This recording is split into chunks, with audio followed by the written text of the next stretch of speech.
Hello everyone, MTS का slot booking start हो गया है, तो आप अपना स्लॉट बुक कर सकते हैं।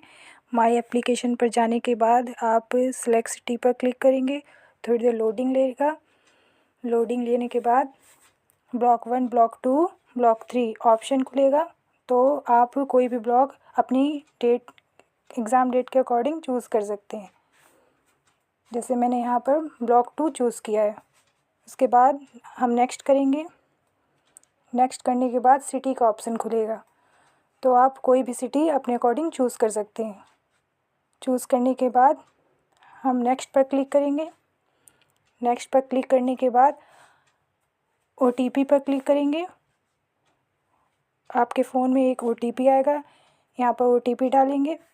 ओटीपी डालने के बाद आपका स्लॉट सक्सेसफुली बुक हो जाएगा।